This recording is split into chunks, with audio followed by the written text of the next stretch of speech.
of course, the fivefold ministry. Now, of course, there are people today who believe that really there are only two functioning ministries in the church, and that being the pastor and the teacher. Well, I don't subscribe to that idea. I believe that each one of these ministries are actually active today. Now, let's look at it for just a moment. He says, and he and it was he who gave some to be apostles, some to be prophets, some to be evangelists, some to be pastors, and some to be teachers. Now, of course, there are people who subscribe to the fact that the ministry of the apostles, for example, of course, ended with the apostles. And so they say, no, there's no apostles today. But when we look at the word apostle, it basically means one who has been ordained and sent by Jesus Christ or appointed by Jesus Christ.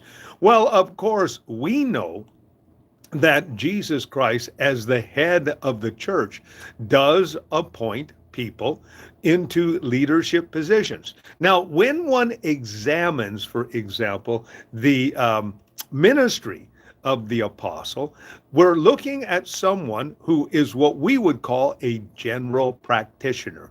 When you look at Paul, for example, Paul was an individual who was working with other people within a ministry team, and he was also an individual who loved to go where nobody had gone before. Now, an apostle does have the ability to do, of course, prophetic work. He does speak to the church in a capacity of authority.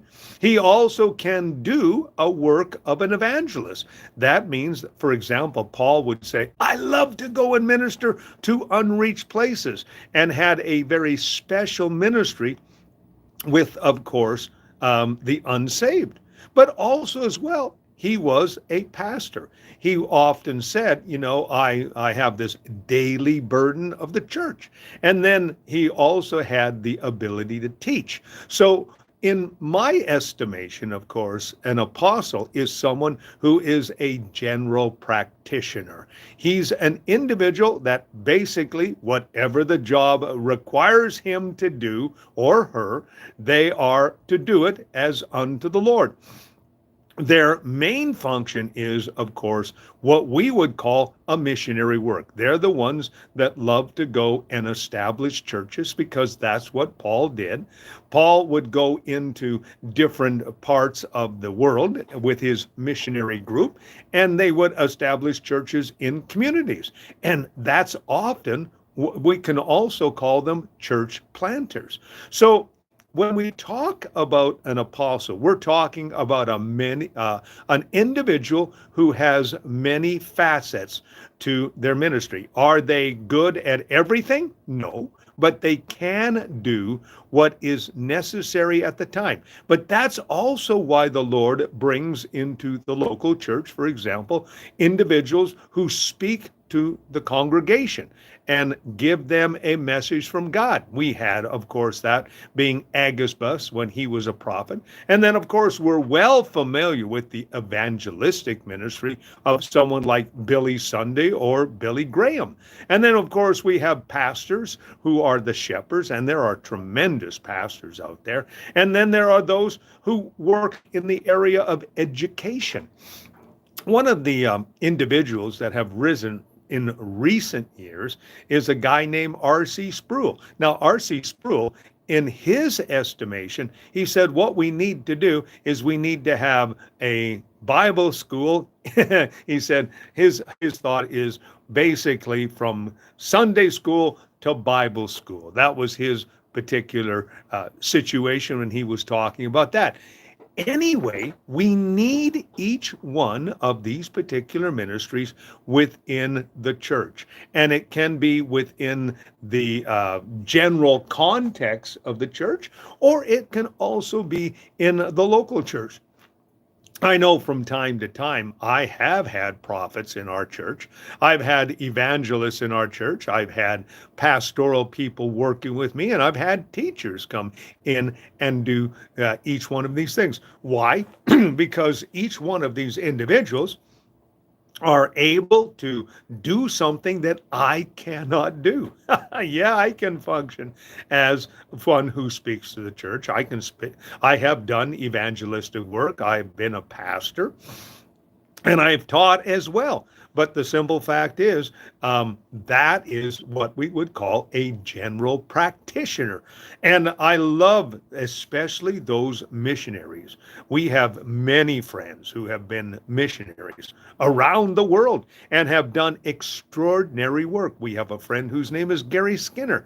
Gary went to, of course, Uganda in years ago in 1980, and the Lord has mightily used him. He's raised up literally thousands of churches in the country of Uganda. We have another friend who his name is Brian Rathjen, or no, Brian, I can't remember his, Rutten, Brian Rutten, and he's been working in Ethiopia for a number of years, and he is, in all essence, an apostle because he does do prophetic work, he does evangelistic work, he does pastoral work, he does teaching, he does all of those things. And so, we do have modern individuals that can function in these particular ministries. I have said to you today that to me, an apostolic ministry is someone who can be a general practitioner. In fact, Paul said, I can be anything that I need to be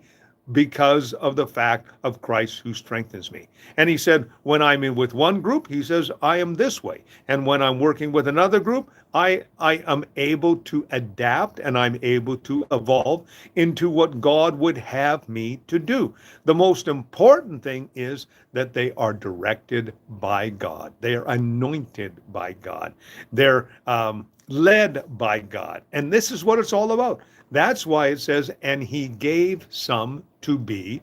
And you have to look at each one of these ministries as a gift. Have you ever looked at your pastor, for example, as a gift?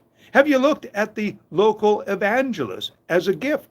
Have you looked at the teacher as a gift? Have you looked at the apostle as a gift? Have you looked at the prophet as a gift? Because they are gifts given to the church. They have a specific function.